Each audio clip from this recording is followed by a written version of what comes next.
আসসালামু আলাইকুম। এইচটিএমএল পূর্ণাঙ্গ টিউটোরিয়ালে আপনাদের সবাইকে স্বাগত জানাচ্ছি। আমি মোহাম্মদ মাসুম। আজকে আমরা আলোচনা করব এইচটিএমএল কী, কিভাবে কাজ করে, কোথায় ব্যবহৃত হয়, কেনই বা আমরা এইচটিএমএল শিখব এই বিষয় নিয়ে। তো চলুন শুরু করা যাক। তো আমরা যদি এইচটিএমএল এর পূর্ণাঙ্গ রূপ দেখতে যাই তাহলে ব্যাপারটা হয় এরকম। এইচটিএমএল অর্থাৎ হাইপার টেক্সট মার্কআপ ল্যাঙ্গুয়েজ। এটি মূলত একটি মার্কআপ ল্যাঙ্গুয়েজ। এইচটিএমএল এ বিভিন্ন মার্কআপ ট্যাগসমূহ ব্যবহার করে ওয়েবসাইটের যে মূল বেসিক স্ট্রাকচার আছে সেটা তৈরি করা হয়। তো বিষয়টা একটু টেকনিক্যাল বা একটু জটিল মনে হতে পারে যদি আপনি নতুন হয়ে থাকেন।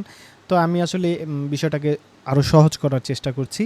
তাই এই আলোচনা না করে আমি প্র্যাকটিক্যালি আপনাদের দেখাতে যাচ্ছি যে এইচটিএমএল আসলে কিভাবে কাজ করে। তো এইচটিএমএল নিয়ে কাজ শুরু করতে হলে কিছু জিনিস আমাদের প্রথম করতে হবে। তার মধ্যে প্রথমেই আছে একটা সফটওয়্যার ইনস্টল করে নিতে হবে, কোড এডিটর, যেখানে আমরা এইচটিএমএল কোডগুলো লিখব। সেটার নাম হচ্ছে ভিজুয়াল কোড স্টুডিও। আপনারা সার্চ করলে পেয়ে যাবেন ভিজুয়াল কোড স্টুডিও। এই ওয়েবসাইটে গিয়ে এখান থেকে আপনারা ডাউনলোড করে নিতে পারেন। তো আমি একটু আগে ডাউনলোড করেছি কিন্তু এখন ইনস্টল করিনি। তো চলুন সরাসরি ইনস্টল করা যাক। এই হচ্ছে সেই সফটওয়্যারটি। চলুন শুরু করা যাক। সাধারণ যেভাবে সফটওয়্যার ইনস্টল করা হয় ঠিক একইভাবে আপনারা ইনস্টল করে নিতে পারেন। বিষয়টা খুবই সহজ। তো ভিজুয়াল কোড স্টুডিও এই সফটওয়্যারটি ইনস্টল করার পর আমরা আরও কিছু এক্সটেনশন অ্যাড করে নিব, যা কিনা আমাদের কাজকে আরও সহজ করবে। তো খুবই জটিল কিছু নয়, খুবই সহজ। তো চলুন শুরু করা যাক। তো প্রথমে আমরা এটা তৈরি করেছি, সফটওয়্যারটি ইনস্টল করেছি। এবার আসুন কিছু অ্যাড অন বা এক্সটেনশন অ্যাড করে নেওয়া যাক। তার মধ্যে প্রথমেই আমরা দেখে নিই লিস্টে কী আছে। প্রথমে আমরা ইনস্টল করব ইনস্টল লাইভ সার্ভার। তো আমরা যদি কোড এডিটরে যাই, এখানে গিয়ে আমরা সার্চ করব লাইভ সার্ভার। তো এটা লিখে সার্চ করলে আপনারা এই এক্সটেনশনটি পেয়ে যাবেন। এখান থেকে এক্সটেনশনে যাবেন, তারপর এখানে সার্চ করবেন লাইভ সার্ভার। তো এটা আমার দেখা যাচ্ছে যে ইনস্টল করা, আমি রিমুভ করে দিচ্ছি এবং রিলোড দিচ্ছি যাতে নতুন করে আবার দেখাতে পারি। তো আবারও চেষ্টা করি। আচ্ছা, এটা না, লাইভ সার্ভার। আচ্ছা, এবার আমরা এখানে যাব, এবার ইনস্টলে ক্লিক করব এবং খুব সহজে এটা ইনস্টল হয়ে গেছে। তারপর আমাদের যেই এক্সটেনশনটা দরকার হবে সেটা হচ্ছে অটো সেভ। এটা আমাদের কাজকে সহজ করবে। তো চলুন, অটো সেভ লিখে সার্চ করলে অনেকগুলো পাবেন। প্রথমটাই আপনারা ইনস্টল করে নেবেন। এটাও আমার এখানে ইনস্টল করা ছিল, তো আমি আপনাদের দেখানোর জন্য নতুন করে আবার করছি।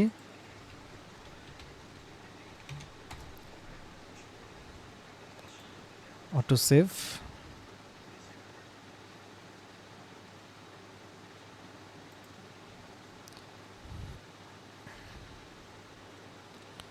ওকে, ইনস্টল হয়ে গেছে। তারপর ইমমেট, এটা একটা এক্সটেনশন, এটা খুবই কাজের। যখন এটা নিয়ে আমরা কাজ করব তখন দেখতে পাবেন এটা আসলে কতটা সহজ হয়। তো আমরা ইমমেটটা ইনস্টল করে নেই। ইমমেটের এইটা ইনস্টল করলেই হয়ে যাবে। জাস্ট ইনস্টল করি। আচ্ছা, তো মোটামুটি আমাদের ইনস্টলেশনের কাজ শেষ। এবার আমাদের কাজ শুরু করার পালা। তো কাজ শুরু করার জন্য আমরা একটা ফোল্ডার তৈরি করে নেই। ফোল্ডারটা হতে পারে, আমি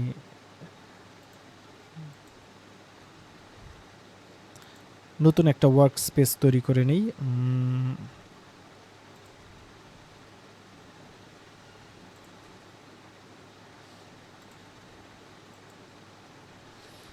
HTML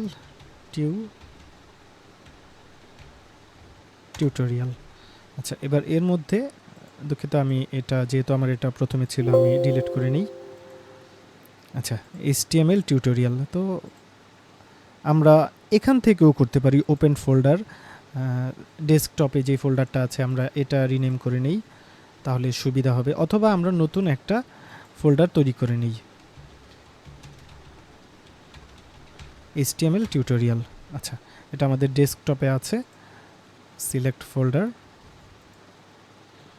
ওকে, তো এখন আমাদের নতুন ফোল্ডারটি অ্যাড হয়ে গেছে। তো এইচটিএমএল এ কাজ করার জন্য প্রথমে আমাদের একটা ফাইল তৈরি করে নিতে হবে। ফাইলের এক্সটেনশন হবে এইচটিএমএল। যেমন এখানে আমরা শুরু করতে পারি index.html। এখন এখানে আমি ইন্ডেক্সের জায়গায় অন্য যে কোনো কিছু দিতে পারতাম, কিন্তু ইন্ডেক্স দেওয়ার কারণটা কি, যখনই আমরা ওয়েবসাইটে কোনো একটা সার্ভারে প্রবেশ করব তখন প্রথম যেই ফাইলটা ব্রাউজারকে শো করে সেই ফাইলটার নাম থাকে ইন্ডেক্স। তাই আমরা বেস্ট প্র্যাকটিস হচ্ছে, যেহেতু এটা আমাদের প্রথম ফাইল, তাহলে এটা ইন্ডেক্স হওয়াটাই ভালো বা অর্থবোধক। তো প্রথম ফাইলটি হচ্ছে index.html। তো এবার আমরা এইচটিএমএল কোড লেখা শুরু করব। এইচটিএমএল কি তা কোড লিখে বোঝার চেষ্টা করব। আচ্ছা, আমরা যদি একটা এক্সাম্পল দেখতে যাই, যেমন এটা একটা ওয়েবসাইট ভিজুয়াল কোড স্টুডিও। আমরা যদি এই ওয়েবসাইটের কোডগুলো দেখতে যাই তাহলে দেখব ইন্সপেক্ট এলিমেন্টে গেলে প্রথমেই দেখব এখানে একটা কোড দেওয়া এইচটিএমএল, অর্থাৎ প্রথম যে কোডটা শুরু হয় সেটা শুরু হয় এইচটিএমএল দিয়ে। তো আমরা যদি এখানে লেখা শুরু করি, তো যেহেতু আমরা কিছু এক্সটেনশন ইনস্টল করেছি তাই আমরা এই চিহ্ন দিয়ে যদি কম্পিউটারের ট্যাব বাটনটা প্রেস করি তাহলে দেখবেন কিছু কোড অটোমেটিক লেখা শুরু হয়ে গিয়েছে। তার মধ্যে একটা হচ্ছে এইচটিএমএল। আমরা যদি এটা কেটে দিই, একেবারে জিরো থেকে শুরু করি, তাহলে প্রথম আমাদের যে কোডটা লিখতে হবে সেটা হচ্ছে এইচটিএমএল এরকম, অথবা এইভাবে আমরা শুরু করতে পারি এইচটিএমএল ক্লোজ। আচ্ছা, এখানে দুইটা ট্যাগ দেখা যাচ্ছে, একটা হচ্ছে এইচটিএমএল আর একটা হচ্ছে এইচটিএমএল, কিন্তু এটার আগে একটা স্ল্যাশ চিহ্ন দেওয়া আছে। অর্থাৎ এইচটিএমএল কোডগুলো লেখা শুরু হয় প্রথমে ব্র্যাকেটের মধ্যে, কিন্তু দ্বিতীয়টা দ্বিতীয়টা হচ্ছে ক্লোজিং ট্যাগ, আর ক্লোজিং ট্যাগের আগে এই চিহ্নটা আমাদের দিতে হবে। তো এটা হচ্ছে মূল এইচটিএমএল ফাইল। এবার এর মধ্যে অনেক ধরনের ট্যাগ থাকতে পারে, তার মধ্যে প্রয়োজনীয় কিছু ট্যাগ হচ্ছে হেডের মধ্যে কি থাকে, হেডের মধ্যে থাকে হচ্ছে টাইটেল। যেমন আমরা একটা ওয়েবসাইটের টাইটেল দেখতে পাই, এটা হচ্ছে টাইটেল, যেমন টাইটেলে লেখা আছে ভিজুয়াল কোড স্টুডিও। তো এই লেখাটা প্রদর্শনের জন্য এইচটিএমএল এর হেডের মধ্যে এই ট্যাগটা থাকে। ব্যাপারটা অনেকটা এইরকমভাবে থাকে, TITLE। ওকে, তো আবারও বলছি, এইচটিএমএল এর ট্যাগগুলো, যেমন এটা একটা ট্যাগ, এইটা একটা ট্যাগ, আবার এইটাও একটা ট্যাগ। তো ট্যাগ শুরু হয় এইভাবে ব্র্যাকেটের মধ্যে, এবং শেষ হওয়ার আগে এই স্ল্যাশ চিহ্নটা হাইফেন চিহ্নটা হোয়াটএভার স্ল্যাশ চিহ্নটা দিতে হয়। তো এবার মাঝখানে আমরা যা লিখব তাই টাইটেলে শো করবে। যেমন আমরা শুরু করতে পারি this is a title tag. এবার যেহেতু আমরা অটো সেভ দিয়ে রেখেছি, অতএব এটা অটো সেভ হয়ে যাওয়ার কথা। এখন এটা আমরা ওপেন করার চেষ্টা করি। আমরা যদি এখানে যাই এবং এই চিহ্নটা দিয়ে লাইভ সার্ভার লিখি, তাহলে একটা সাজেস্ট করছে ওপেন উইথ লাইভ সার্ভার। এটা কিন্তু আমরা একটু আগে ইনস্টল করেছি, তার জন্য শো করছে। তো এবার যদি আমরা এটা ক্লিক করি তাহলে দেখা যাবে this is a title tag. Title ট্যাগে এটা শো করছে। এবার আমরা এটাকে একটু মিনিমাইজ করে নিই এবং এটাকেও একটু মিনিমাইজ করে নিই, তাহলে আমাদের বুঝতে সুবিধা হবে বা কোড করতে সুবিধা হবে। ওকে, তো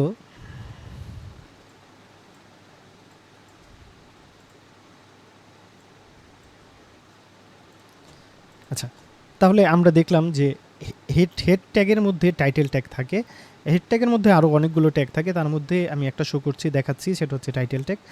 আচ্ছা, বডিতে কিন্তু কিছুই নেই। তো বডিতে যদি আমাদের কোনো কিছু প্রদর্শন করতে হয় সেক্ষেত্রে আমাদের বডি ট্যাগের মধ্যে কাজ করতে হবে, আর সেটা হচ্ছে এই রকম বডি। এবার এর মধ্যে যদি আমরা কোনো কিছু লিখি তাহলে তা বডি ট্যাগে শো করবে। যেমন দিস ইজ বডি।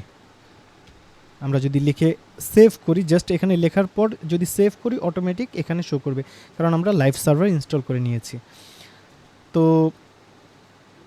ভিডিওটা ইতিমধ্যেই 9 মিনিট হয়ে গিয়েছে। তো এই ভিডিওটা আজকে এই পর্যন্তই শেষ করছি। তো প্রথমে আমরা যেটা বুঝলাম যে ওয়েবসাইটে কোনো কিছু প্রদর্শন করতে হলে তা এইচটিএমএল এর মধ্যে প্রদর্শন করতে হয়। আমরা যদি এখন ইন্সপেক্ট এলিমেন্টে যাই তাহলে দেখবেন যে এখানে এই যে হেড এইচটিএমএল দিয়ে শুরু হয়েছে, যা কিনা আমরা এখানে এইচটিএমএল দিয়ে শুরু করেছি। তারপর আমরা একটা হেড ট্যাগ নিয়েছি। হেড ট্যাগের মধ্যে মূলত এই টাইটেল ট্যাগ এবং আরও অন্যান্য দরকারি অনেকগুলো ট্যাগ থাকে যা কিনা আমরা আস্তে আস্তে জানবো। এবং যখন আমরা বডির মধ্যে কোনো কিছু প্রদর্শন করতে যাই তাহলে তখন আমাদের এই বডি ট্যাগের মধ্যে এই কোডগুলো লিখতে হয়। যেমন এই যে বডি ট্যাগ শুরু হয়েছে, এখানে আমাদের কোডগুলো থাকবে, যেমন দিস ইজ বডি। ঠিক আছে, তো পরবর্তী ভিডিওতে আমরা দেখার চেষ্টা করব যে আরও কি তথ্য কি ট্যাগ দিয়ে আমরা একটা বডিকে উপস্থাপন করতে পারি। যেমন এই ওয়েবসাইটে যা যা দেখতে পাচ্ছেন সব কিছুই এই বডি ট্যাগের মধ্যে রাখা আছে। অর্থাৎ এই সাইটে যা যা আছে, প্রতিটা ওয়েবসাইটে যা যা আছে সব কিছুই এই বডি ট্যাগের মধ্যে লেখা আছে, এবং এটাকেই বিভিন্নভাবে ডিজাইন করা হয়েছে যার কারণে সাইটটা এরকম দেখা যায় বা বিভিন্ন ফাংশনালিটি অ্যাড করা যায়। তো এই হচ্ছে HTML এর বেসিক স্ট্রাকচার। পরবর্তী ভিডিওতে আমরা আস্তে আস্তে আরও অন্যান্য বিষয় জানার চেষ্টা করব। তো ভিডিওটা এমনিতে অনেক লম্বা হয়ে গেছে, সবাইকে ধন্যবাদ। যদি নতুন হয়ে থাকেন তাহলে সাবস্ক্রাইব করে রাখতে পারেন, কারণ ভিডিওগুলো প্রতিদিনই আসবে ইনশাল্লাহ। সবাইকে ধন্যবাদ।